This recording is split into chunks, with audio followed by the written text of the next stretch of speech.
All right, welcome to the Real Estate Huddle. This is episode 44, and tiny homes are all the rage. And we've gotten a lot of phone calls about tiny homes, and could I do a tiny home on this lot, and different things like that. And so we're going to talk today about how there's these 3 tiny homes, and there's several more, but we're just going to highlight 3 on Amazon that you can actually purchase on Amazon that are less than $50,000.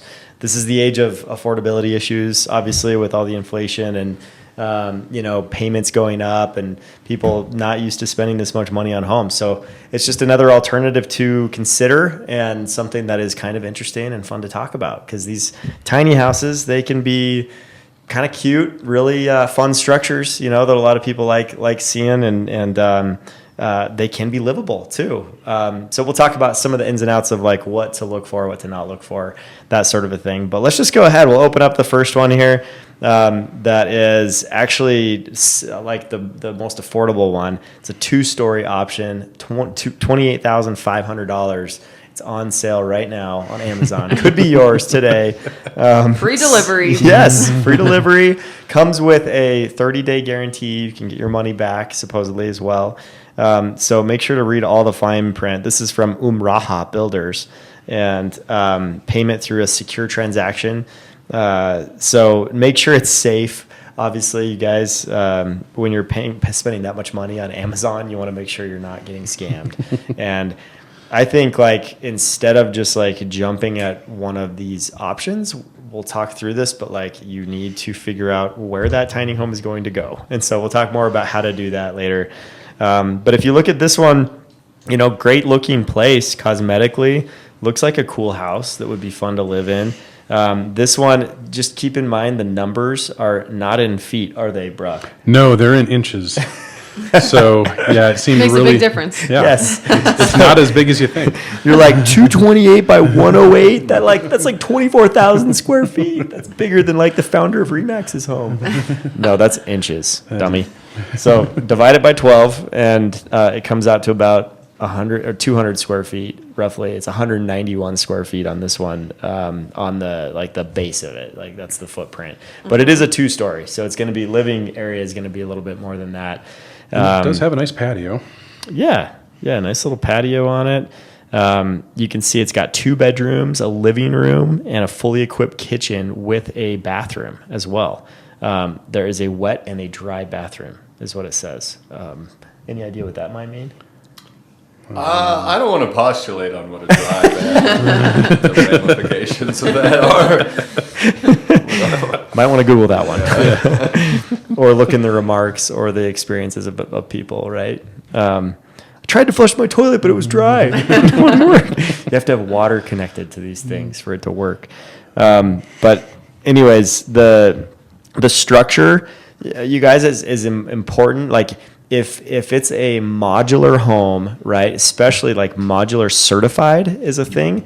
So if it's modular certified, then that means it can be picked up and placed on a concrete foundation, which is a really good thing, right? Because from for us as realtors, for resale implications, if something is a modular, it's much better than something that's manufactured that may not be on a foundation, that could be much more prone to sliding down hills and moving and that sort of thing. But if it's on an actual foundation and it's modular certified, then you could get some pretty decent resale out of that as far as the lot goes, especially if it's in a good location. Mm-hmm. So and this one is not certified, but it does say you can either get it with the steel floor or put it on a concrete foundation. Mm-hmm. So it can be done.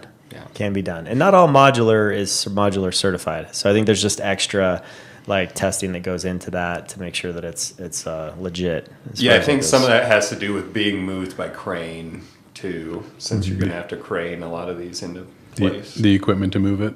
Yeah. And I think just being aware, if you are interested in this, where it can go. Can you put it in your backyard? Can you, put it on a random piece of land? I mean, there's a lot that has to do with that of, buying the land and making sure that it's zoned properly and, your HOA allows it and all that. So there's kind of a lot of homework to do before just diving in to buying it. Yeah, yes. I'd definitely check with your local regulatory authorities on what you can and can't do, of course. But a use case that I do think would be really interesting next gen living is a common thing we're seeing a lot. If your family has a larger plot of land, I think this could be a great option if you have somebody staying at home. You're able to get this, build it on land that your family already has, have your privacy, your own house still, and then use that as a stepping stone to like true home ownership with your own home. I think that's a use case that's interesting for these tiny homes. Yeah, absolutely. Especially if you get a lot that's, a quarter acre, fifth of an acre up in the mountains that allows for these types of zoning. Like, great point, Kristen. Like, definitely start with the land, right? Mm-hmm. Start with where you're going to put this. Make sure the zoning works. Make sure that it's to code, right? To the building code for what is allowed. Like, you could have HOA covenants on that lot. Yeah, they have a minimum build standard of $700,000, and you think you're going to put a $50,000 tiny home on there, you're going to have a conflict. A lot of these areas do, right? They have either zoning requirements or a code that requires a minimum building standard, which could be, you got to build a home that's at least 2,000 square feet, right? Mm-hmm. And this is going to, you need 10 of these to make it there, right? So not a good idea to do something like that before you know all the rules of the land, the lay of the land, right? Yeah. So that's huge. Don't just be like Steve Martin on Pink Panther and be like, whoa, what a good deal. I can buy a house for $30,000. Let's do it. Boom. Let me pull out my credit card right now. Sieben, trois, whatever he does in the movie. But don't do that. Start with the land, and then we go from there. Let's pull up the next one. We've got a couple other really interesting options here. This one is more of a ranch style tiny home, $40,000. This one is a alloy steel material. It's a little more hefty and also a little bigger, 480 inches by 240, right? So about double the size of that last one. But that's the base. Keep that in mind. It's 110 inches high, right? So that's 9 feet-ish, 10 feet, and 11 feet? Looks like this is modular, where it could be stacked on top of each other versus or side by side, right? Mm-hmm. Mm-hmm. And they show a couple of examples there too. So, yeah, and I did notice the last one, the whole shipping weight of the thing is like 1,200 pounds. This one is 7,000 pounds. Oh, yes. So that gives me a little more peace of mind as to the durability potentially. Yeah, with the steel frame. So you won't go blowing away. And the fact that one of the pictures shows it stacked on top of each other with a little porch or patio on there, so you can have both. It comes with essentially a floor ceiling setup that is load bearing. Yeah, and we're showing you like the highest ranked ones on Amazon, you guys, that are like 4.5 stars out of 5. That's really good. Just make sure you see like if they're fake reviews, if they're real reviews. I think it's really important to like go on a Facebook group and chat about these tiny homes and find out as much as you can about like which manufacturers do the best, which ones don't, so you don't buy a lemon, and something that you're just gonna have to scrape. Yeah, this one showed as more of a container home or standard container home. So yeah. So it's still a lot of money, right? Like we're way less money than what you would spend to buy an actual single family home nowadays, but you don't want to lose $30,000, $40,000, $50,000. That's not fun. And I think it's important to go into, so looking at these houses and looking at the price, what are people getting when they're purchasing this? And really you're just getting the frame from my understanding. Correct. So you still have to kind of keep in mind obviously you're adding the furniture, but you're adding a lot of other things. You got to add the flooring, the plumbing, all of the wiring. Yep. Okay. So all of the other things. So that's just the raw like you got the foundation, you got the raw structure. So you've got, it's weatherproof, so to speak, but it comes with windows. But you're going to have to do like what toilet, what vanity, all of that type of stuff. So it's you're going to still have to do a lot of work on that one. So. And roughing and utilities on some of these neighborhoods is like, it can be up to $25,000-$30,000 just to rough in electric and like plumbing, right? And your water source can be another 20. If you're doing a well, or if you have to, or if you're just plugging into public water, or tap into the city. Yeah, the taps. There's tap fees with the city. Government wants to make their money on connecting you to their water source and stuff. So. Like there's other expenses, so make sure that you're budgeting properly and you're not like, okay, I have $51,000, so I can buy this $50,000. No, Like you need to still be prepared to have like the money to knock down the lot, like buy the lot, and also get it all, with the city all hooked up and everything with the utilities and that sort of thing. So. Yeah. And kind of going back to what Jackson said about, it could be a good, let's say you're a college student and you don't want to live with your parents, but you're living, kind of in this house that's like on their land. That's a good thing to do. Possibly like renting it out. Also, I've heard people use it for office spaces. Mm-hmm. So, I mean, if you kind of wanted an office, not if you directly in your house, but a change of scenery, a short commute that you just walk to. Yeah, no, that would be great. That might be a good option too. It's a Recluse, Unabomber. I mean, it works out for those types of people. No, I'm just kidding. Well, and one thing I would consider with where you're putting these is if you are looking particularly like inexpensive lots of land, a lot of those are going to be undeveloped. Mm-hmm. So you're either going to be thinking about, putting in a septic tank to go with it and plumbing it, or if you're trying to do an off-grid thing, which is, I know a lot of container homes, like people are buying land, they want to be off-grid, go solar for electric, all of that stuff. But that is going to increase your costs a lot. Yeah. So you want to factor, like, where am I getting water from? Where am I getting electricity from? Where is septic stuff going to go? Things like that. So. Yep, definitely. Yeah, and you've got, like, this one is prefabricated, it says. So just look at the wording, do your research on, like, what that means compared to modular, compared to manufactured. That's important. And then make sure you understand, like, the sizing of it all, that it is in inches, right? The two lines mean inches. Those are all very important. So let's look at this one. I didn't see the first one. It said, like, typhoon resistant, earthquake resistant, fireproof, waterproof. waterproof. Yeah. So those are some big claims, right? Yeah. But looking to live in the seventh ring of hell and have a container home that'll hold up. So you can float that down the volcano. Yeah, I would love to see that tiny home like stand up to a typhoon. But well, as Brock was saying kind of before, we're all fireproof to an extent. We're all waterproof to an extent. So we all have our limits. Yes, definitely. All right, we'll pull up the third one. This one's 50 grand, so we're moving up the ladder, right? You sell that 40 grand home, you move up to the 50 grand home. And this one looks nice. Really modern look to it. Kind of cool. Style, yeah, like a farmhouse, barn style type home. It's got a pitched roof, so it's got a nice slope to it. Yeah. So good looking place. It does come with floors, it looks like, right? From my understanding. So that's, again, 30-day refund replacement. This one's Pacific Marketplace LLC is the company that uses this one, and it's got some really good rankings on Amazon. Yeah, the weight of this one is 39,000 pounds. So that's encouraging. So that's going to be more than one delivery. More hefty, maybe worth the extra 10,000, right? To have a house that weighs 5 times more, unless you're carrying it on your back, that's not good.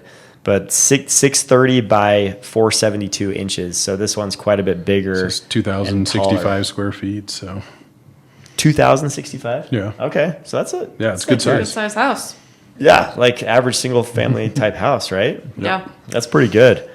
So solid there. So the specs are so important to keep an eye on. But this one has a great look to it. I like the look. Yeah, 2-bedroom. Yeah, you've got multiple setups there. That's Jackson laughing I like this review. They say they love this home, and quote, "I've never quite known life until I've owned this building. I feel like a landlord, farmer, and Minecraft advocate all in one little tornado-proof cube." So, Christian likes it. Way to go, Christian. Do you think that's a real review? Is Christian a homeowner, or is he? That's such a strange review. I think he has to. Does he just playing a lot of Minecraft? Yeah, does his Minecraft username on there where we can look him up and see? Right. No, it just says Christian, but he does finish with "Life is better with the foldable barn." I hope it doesn't fold while you're inside of it. But I saw foldable a lot on here actually. Like there's a lot of applications of foldable. yeah, rarely when I think about homes am I thinking about them folding. I'm worried about them folding. Yeah, right. More than I don't am want thinking that that's a good feature. But the interior seamlessly blends practicality with an elegant aesthetic. Like you can't. And you this can't one do that does say anywhere. it's move-in ready. I was trying to find if there's like the plumbing situation or anything. From the pictures, it appears you're getting floors, walls, ceiling, and windows. I don't know if that's quite move-in ready. So if we look at these options in comparison to probably some other more economical options. So you got a trailer house, so a home on wheels that can be mobile. Resale value on those things goes down fairly quickly. These are a little bit more permanent. Modular homes, and Landon notes the resale value with some of these properties is it on average with a typical stick build of a single family home? It's not. No. Okay. You're going to have a lesser rate of appreciation. You think of how the land has appreciated really well here in the last 5 years. And so like the land, obviously, that it's built on is going to grow. And then you should have some growth on the property as well. But like if your average appreciation here in like the Denver metro area is 5%, you're going to be, closer to like 1% to 2% growth on that. It's not going to be the same as the averages that you see in our area, but it does beat, a mobile type situation because those are known to depreciate a little bit more. It's kind of treated more like a vehicle, totally different ballgame, right? And they usually sit on lots where they have $1,000 a month HOAs, for all the upkeep and internet and all that stuff. So really different animal from something like that. Like these actually can grow.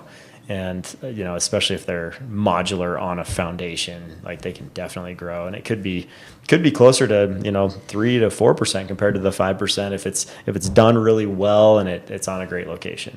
Okay. For sure. And I think one of the big things is they are smaller, but that leads to a small footprint. So I could see a situation where if you're trying to get, a nice sized lot of land, you just want to have a little house with a small footprint so you can have your garden and all that other stuff on the land, or you don't know if you're going to stay there forever, but you're just going to live on the land. Or I could see getting crazy with it, get 6 of your friends, buy this plot of land. You each get your own modular home on there. So I do like that it has a smaller footprint. I think it gives you some more options. Or if it's a seasonal place, right? So something that you're not dedicated to full time, but I've seen an opportunity for, the cabin up in the mountains or something like that. Yeah. This is a very cost-effective option. Yeah. So Definitely. Yeah, and they're stackable too, right? You can actually expand on them and like grow the home easier than you can like a normal house. And so that, because they are stackable, makes it kind of cool because someone could buy it and say, I need twice the space, so I'm just going to do another one on top. And add to cart. yeah. Right. And then, you can transform the house much easier than you could a normal house. So I think that's a huge advantage too that a lot of people don't realize. And I think like appreciation is all about, are you meeting a need in the marketplace, right?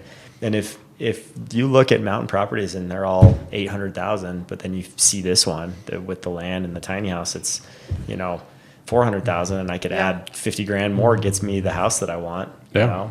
You can That's pretty you can have appealing. the same Yeah. experience for a lot less. Yeah. That's going to grow. That is going to grow in the marketplace. Yeah. For sure. So I think it meets needs for a lot of people. And it also, with the size of a lot of these homes, it forces the minimalistic lifestyle, which, opposite the material goods and that type of stuff, and you really get to focus on the core content of what's important.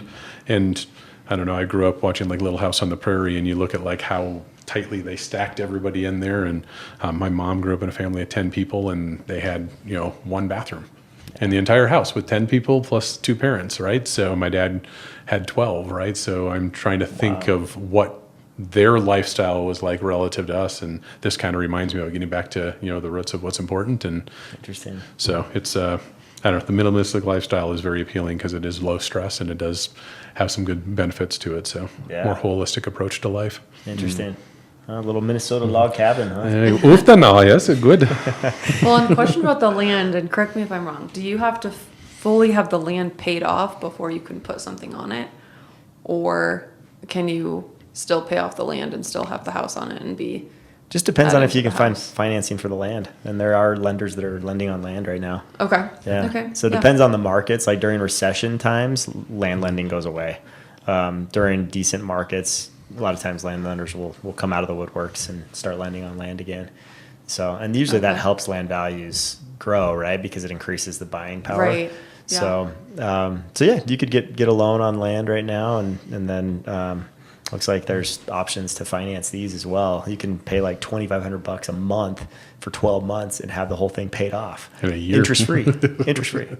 So I mean, wow. that is an affordable option to do that, right? And just pay the land payments, and you could do this for a couple grand a month probably, and have a little tiny home in a good spot. So if you're curious as far as how this compares to like real estate owned, right, compared to this option of having a tiny house on a lot, and learning more about this, definitely give us a call. We're real estate professionals in the Denver area, and we work the mountains, Jefferson County mountain area too. We don't go all the way up into Summit County, but we've got great realtor connections we can connect you with up there if you're interested in looking into options in some of these other counties that are a little further west, towards the mountain resorts. They're about an hour and a half away from us, so we just don't go up there as much, but we're happy to connect you with the right people, RE/MAX agents up there that can do a really good job for you. So Awesome. Anything else, guys, before we cut it off here? No, I just think with real estate being hyper local, I think it's really important to look at, the building is one thing, the land is another, and the location, and then culminating all of that into one decision. We can certainly help you get that specific details if you have a spot in mind. So can't stress enough, look into the rules of the land first before you buy a tiny house. Yes, for sure. Awesome. All right. Well, thanks, guys. Appreciate you joining us, and we'll catch you on the next episode.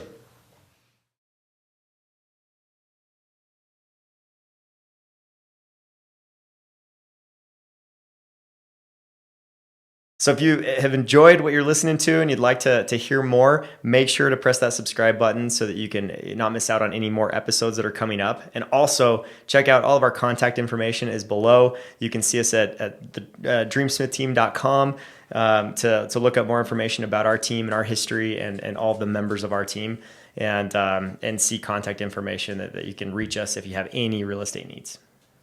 See you next time.